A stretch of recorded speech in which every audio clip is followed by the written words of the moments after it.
예, 오늘 우리 성경 말씀 요한복음 9장 34절부터 우리 41절 있는 말씀입니다. 요한복음 9장 35절부터 우리 41절 있는 말씀.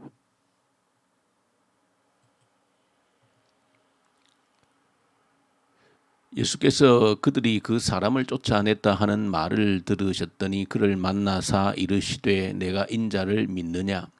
대답하여 이르되 주여 그가 누구시오니까 내가 믿고자 하나이다. 예수께서 이르시되 내가 그를 보았거니와 지금 너와 말하는 자가 그이니라. 이르되 주여 내가 믿나이다 하고 절하는지라. 예수께서 이르시되 내가 심판하러 이 세상에 왔으니 보지 못하는 자들은 보게 하고 보는 자들은 맹인이 되게 하려 함이라 하시니 바리새인 중에 예수와 함께 있던 자들이 이 말씀을 듣고 이르되 우리도 맹인인가? 예수께서 이르시되 너희가 맹인이 되었더라면 죄가 없으려니와 본다고 하니 너희 죄가 그대로 있느니라. 아멘.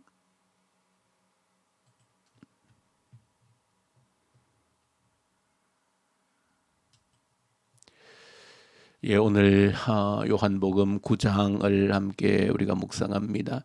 요한복음 9장은 1절부터 우리 41절까지 기록이 되어져 있는데 한 가지 사건을 가지고 전체 기록을 채우고 있습니다.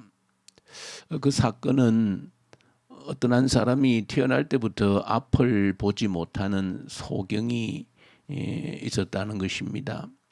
그래서 제자들이 그 소경을 보고 지나가면서 서로 논쟁이 벌어졌습니다. 이 사람은 왜 태어나면서부터 앞을 보지 못하는 소경으로 태어났는가 하는 것입니다.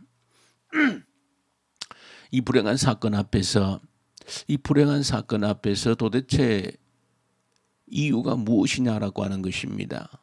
어떤 이유가 있길래 이 사람은 태어나면서부터 이렇게 앞을 보지 못하는 소경으로 태어났는가, 그렇게 서로 이렇다 또 저렇다 하면서 논쟁이 되어진 것입니다. 제자 중 일부는 그의 부모가 죄가 있었기 때문이 아니겠는가 그렇게 이야기를 합니다. 이 사람이 태어나기 전부터 이제 앞을 보지 못하고 태어났으니까 아마 뭐 태어나기 전부터 그랬으니까 이 사람의 지은 죄라기보다는 그 부모에 의해서 태어난 사람이니까 그 부모의 죄 때문이 아니겠는가 그렇게 생각을 하기도 하고 이런저런 논쟁을 하는 가운데 예수님께 질문을 던진 것입니다. 누구의 죄냐는 것입니다. 부모의 죄냐 아니면 그 자기 자신의 죄냐 이렇게 예수님께 질문을 던진 겁니다. 자신들이 생각할 수 있는 것이 그것이 전부였기 때문에 그렇습니다. 다른 것은 설명할 수 있는 방법이 없기 때문에 그렇게 질문을 던진 겁니다. 이 질문을 받으신 예수님께서 오늘 본문 속에서 말씀을 하시면서 이 사건이 예수님의 대답과 함께 이 본문 속에 요한복음 9장 전체를 채우고 있는 겁니다. 그것은 그만큼 이 사건을 통해서 하나님께서 우리에게 반드시 가르치시고자 알리시고자 하시는 내용이 있었다라고 하는 것입니다. 이 질문을 받은 예수님은 제자들에게 분명하게 선을 그었습니다. 부모의 죄 때문도 아니다는 것입니다. 그리고 그 자신의 죄 때문도 아니라는 것입니다. 그러시면서 예수님께서 분명하게 대답을 주신 것은 이 사람을 통해서 이 사람이 태어날 때부터 앞을 보지 못하는 소경으로 태어난 것은 하나님께서 이 사람을 통해서 하실 일이 있기 때문이다. 그렇게 말씀을 하신 겁니다. 예수님의 이 대답은 너무나도 중요하기 때문에 오늘 우리에게 이 한 장 전체, 9장 전체를 통해서 우리에게 소개를 해주고 있다라고 하는 사실입니다. 이 사람이 소경으로 태어난 것은 사실은 태어날 때부터 소경으로 태어났다라고 하는 것은 참으로 말할 수 없는 고통입니다. 아픔입니다. 그런데 이 아이가 태어날 때부터 소경으로 태어난 것은 부모의 죄 때문도 아니고 그 자신이 지은 죄 때문도 아니라는 것입니다. 아마 예수님의 이 말씀 속에는 사실은 표현은 이렇게 하셨지만은 그 뒤 배경을 보면 여러 가지 이렇게 대답하신 그 말씀 속에는 내용들이 사실은 담겨 있는 것이죠. 한편에서 보면 이 모든 우리의 불행이라고 하는 것은 죄의 결과가 사실은 맞는 이야기입니다. 이 땅에 있는 우리 모든 불행이라고 하는 것은, 고통이라고 하는 것은, 아픔이라고 하는 것은, 고난이라고 하는 것은 근본적으로 죄의 결과들입니다. 그러면서도 예수님은 부모의 죄 때문도 아니다, 그 자신의 죄 때문도 아니다 그렇게 하셨습니다. 그 말의 또 다른 의미는 예수님께서 그렇게 말씀하신 것은 만약에 하나님께서 죄의 값으로, 죄의 대가로 우리에게 무엇인가 고난을 안겨주기로 하셨다라고 하면 그것은 사망 이외에는 아무것도 없습니다. 이 세상 모든 사람들에게 사망이라고 하는 선고 외에는 주어질 것이 아무것도 없다는 것이죠. 그런 의미에서 예수님께서는 이 사람이 어떤 특별한 죄를 지어서 너희들보다도 더 큰 많은 죄를 지어서 그 자신이, 그 부모가 그 결과로 이렇게 태어날 때부터 소경으로 태어난 것은 아니다라고 하는 것입니다. 그렇기 때문에 우리가 이 사건을 통해서 첫 번째 한 가지 꼭 정리해야 될 것은 바로 이겁니다. 어떤 고난이 내게 닥쳐있든 내 주변 사람들에게 닥쳐오든 죄의 결과로 우리가 그렇게 보아서는 안 된다라고 하는 것입니다. 우리가 그렇게 판단할 수 있는 영역이 아니라고 하는 것입니다. 그것이 예수님께서 우리에게 정확히 던져준 질문에 대한 대답입니다. 어떤 내게 아픔이 와도 죄의 결과로 연관시킬 것이 아니라, 물론 우리가 우리 삶 속에도 정확히 분석을 해보면 성경에도 그런 내용들은 분명히 있습니다. 죄의 결과로 우리에게 주어진 고난들이 있음을 말하고 있습니다.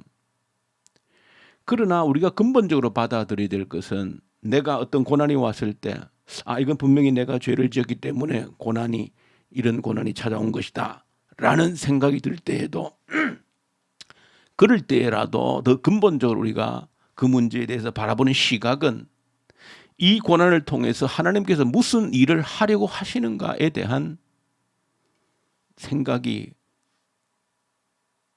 가장 중요한 생각이라는 것입니다. 이 고난을 허락하신 하나님께서 도대체 어떤 일을 하고자 하시는가라고 하는 것입니다. 그것이 우리가 바라봐야 될 고난에 대한 시각이라는 것입니다.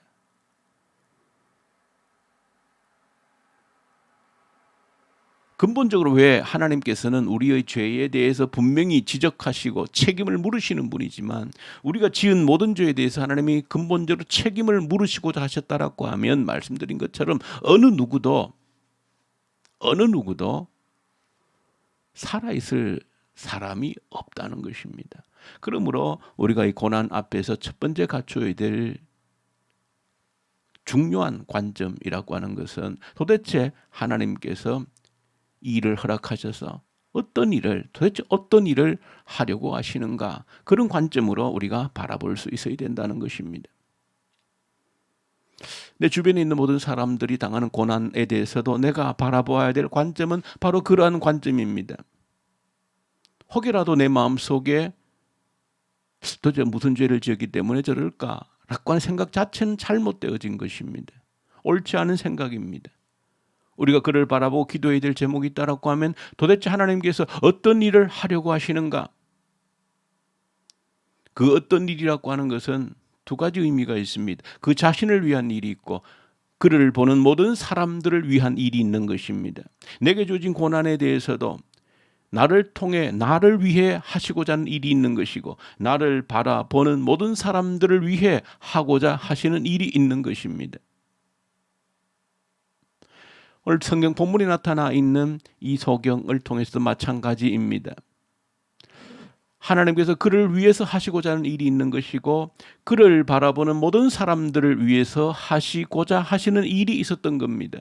그 당시에 그 사람을 지켜보던 많은 사람들을 위해서 하나님께서 나타내고자 하셨던 일이 있었던 것이고, 나아가서는 그 한 사람이 태어날 때부터 앞을 보지 못하는 그 일을 통하여서 사실은 지금 오늘 우리에게까지 하나님께서는 하시고자 하는 일이 있었던 겁니다. 왜? 그 사람을 통해서 그를 성경에 기록하심으로 말미암아 이 땅에 오는 모든 사람들에게 하시고자 하는 말이 있었다는 것입니다. 이것이 하나님이 하시고자 하는 일이라는 것입니다. 우리가 기도 제목으로 한 가지 더 붙들기 원하는 것은 이 소경을 통하여서 태어날 때부터 앞을 보지 못했던 이 사람을 통해서 오늘 우리에게까지 정말로 하고 싶었던 이야기는 무엇일까? 그 한 가지가 있다라고 하면, 우리가 눈을 뜨고 있지만 내가 본다라고 하지만은 내가 본다는 거라고 하는 것이 진정으로 보는 것이 아니라고 하는 그 겸손함이 우리에게 필요하다는 것을 우리에게 일깨워주고 있다. 오늘 읽었던 본문 속에 마지막 이 사건의 결론 속에 그 이야기가 담겨져 있습니다. 예수님께서 친히 본다고 해서 보는 것이 아님을, 눈을 뜨고 있지만 보아야 될 것을 보지 못하고 있는 소경들이 너무나도 많다는 것을 지적하고 있는 것입니다. 눈을 뜨고 스스로 본인은 모든 것을 본다라고 생각하지만은 정말 보아야 될 것을 보지 못하는 사람들이, 눈뜬 소경들이 너무나도 많이 있다는 것입니다. 오늘 구약성경 레위기 4장은 속죄제에 대한 기록을 하고 있습니다. 죄를 용서받는 제사입니다. 왜 죄를 용서받아야 하는 제사가 필요한 것인가? 왜 죄를 용서받아야 되는가 하는 것이죠. 왜 짐승의 피를 흘려서 우리의 죄가 왜 용서를 받아야 되는가? 그 이유가 한 가지 있다라고 하면, 용서받지 못하면 보아야 할 것을 보지 못하기 때문에 그렇다는 것입니다. 죄 용서를 받지 못하면 눈을 뜨고 있지만은 보아야 될 것을 보지를 못한다는 것입니다. 그래서 진정으로 보아야 될 것을 보도록 하기 위해서 하나님께로 나아가는 길이 열려져야 된다는 것이죠. 죄 용서를 통해서 하나님께 나아갈 때 진정으로 보아야 될 것을 볼 수 있는 눈이 열린다는 것입니다. 저 여러분들이 오늘 이 말씀을 받으면서 내가 눈을 뜨고 있고 내 눈으로 본다라고 하는 것이, 내가 전부를 다 보고 있구나 라고 생각한다면 그것만큼 어리석고 미련한 착각이 없다는 것을 아셔야 됩니다. 사람들이 똑같은 것을 같이 보아도 눈에 들어오는 것은 다 다릅니다. 똑같은 한 가지 내용물을 여러 사람이 본다 할지라도 각자가 보는 내용물은 다 다릅니다. 그 말은 눈으로 본다고 해서 모든 것이 다 보이지 않는다는 것입니다. 눈으로 본다고 해서 다 모든 것이 보이는 것이 아닙니다. 그런데 가장 미련하고 어리석은 것은 내가 눈을 뜨고 있다고, 내가 바라본다고 해서 모든 것을 보고 있다, 제대로 보고 있다라고 생각하는 그 미련함이, 그래서 겸손하지 못할 때가 너무나도 많이 있는 것입니다. 다른 사람을 인정하지 못하는 때도 바로 거기서 출발합니다. 내가 보는 것을 절대화시켜버리기 때문에, 내가 보는 것이 다른 사람과 얼마나 다르고 다른 사람이 보는 것을 내가 보지 못하고, 내가 본다라고 하는 것은 정말로 보아야 될 것 중에 정말로 작은 일부분이라고 하는 그 사실을 알면 좀 사람이 겸손해지는 것이죠. 내가 보지 못하는 것을 다른 사람들이 얼마든지 볼 수 있구나. 그래서 겸손함이 생기고 함께 어우러져 살아갈 수 있는 것도, 이 겸손함이 없으면 내가 보는 것을 절대화시켜버리면, 내가 모든 것을 본다고 생각하면 거기에는 갈등과 분열이 언제나 생기는 것입니다. 내가 눈을 뜨고 있지만은 다 보는 것이 아니라는 것입니다. 더더욱이 우리가 예수 그리스도를 통해서 믿음으로 하나님께 나아간다라고 하는 것은 예수 그리스도를 통하지 않고서는 도무지 볼 수 없는, 알 수 없는 그 내용들이 있기 때문에 예수 그리스도를 통해서 믿음으로 하나님께 나아가는 것이지요. 예수 그리스도를 통해 눈이 열리워질 때 도무지 보지 못했던 것들이 내 앞에 드러나는 것입니다. 마치 평생 태어날 때부터 눈을 감고 아무것도 보지 못한 사람처럼 예수 그리스도를 통해서 비록 평생 한 번도 보지 못했던 그 세계가, 새로운 세계가 눈에 열리워지는 것입니다. 이 땅에서도 내가 눈을 가지고 똑같은 것을 보아도 전혀 보는 사람마다 보는 것이 다른 것처럼 예수 그리스도를 통해서 하나님의 새로운 세계를 보는 데 있어서도 역시나 천차만별로 다른 것입니다. 그 사람의 말씀의 깊이와 믿음의 깊이와에 따라서 예수를 통해서 하나님의 새로운 세계를 보는 것도 전혀 다른 것입니다. 이러한 내가 본다라고 하지만은 보는 것의 한계를 깨달을 때에, 다른 사람은 전혀 다른 것을 보고 있을 수 있다는 것을 깨달을 때에 우리는 함께 어우러져 살아갈 수 있고 함께 공동의 선을 추구해 갈 수 있는 지혜로운 길을 얻게 되어진다. 그러나 내가 보는 것이 전부인 것처럼 생각할 때 그것처럼 미련하고 공동체를 깨어버리고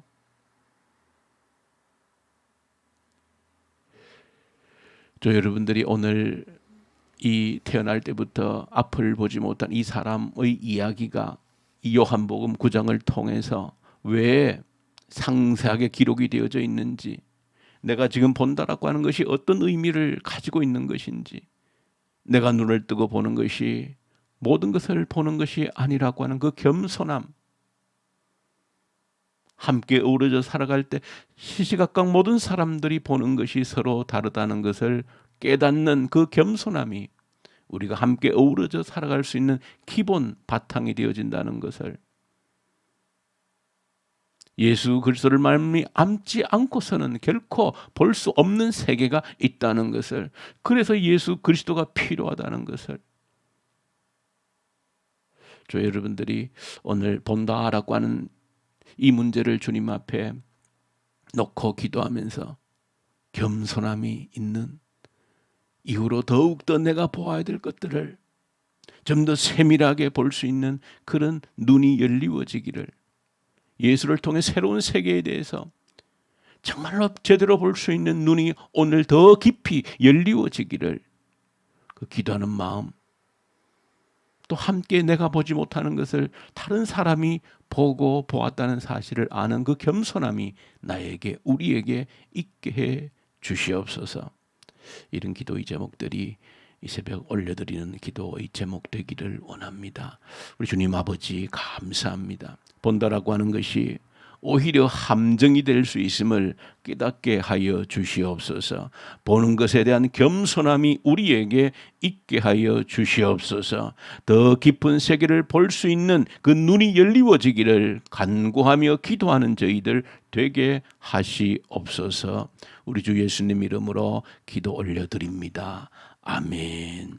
주신 말씀 붙들고 간절히 기도로 올려드리십시다. 나라를 위해서 간절히 기도하십시다. 북한 땅을 간절히 올려드리십시다. 정말로 이 땅에 다시 한 번 더 부흥의 계절이 오게 해 주십시오. 악한 정권들이 소멸되게 하시고, 코로나를 주셨는데 하나님께서 코로나를 허락하셨던 분명한 이유와 뜻을 제대로 깨달아 알게 해 주십시오. 오늘 특별히 하프 기도를 올려드리는 날입니다. 우리가 이 하프 기도, 성령의 약속을 반드시 붙들고 기도하십시다. 성령께서 오실 때에 우리가 한 번도 경험하지 못한 그 놀라운 역사를 우리가 있는 이 현장에서 경험하게 될 줄로 믿습니다. 그 약속을 붙들고 간절히 기도하십시다. 특별히 우리 선교사님들, 터키, 이집트, 인도네시아, 중국 우리 선교사님들 이 새벽에도 말씀과 성령으로 충만케 하여 주십시오. 위해서 간절히 주님께 기도 올려드리십시다. 또 특별히 우리 환자들이 있습니다. 고통 가운데 주님을 바라보는 우리 성도님들 이 새벽에도 주의 치유의 능력을 저들에게 베풀어 주십시오. 위해서 간절히 우리 기도하고 또 특별히 우리 김민아 권사님, 우리 이모부님 아주 위독한 가운데 주님을 바라보고 있습니다. 주님의 긍휼이 베풀어져서 하나님의 능력을 경험할 수 있도록 하나님 도와주십시오. 위해서 간절히 또 함께 기도로 올려드리십시다. 우리 기도하십시다.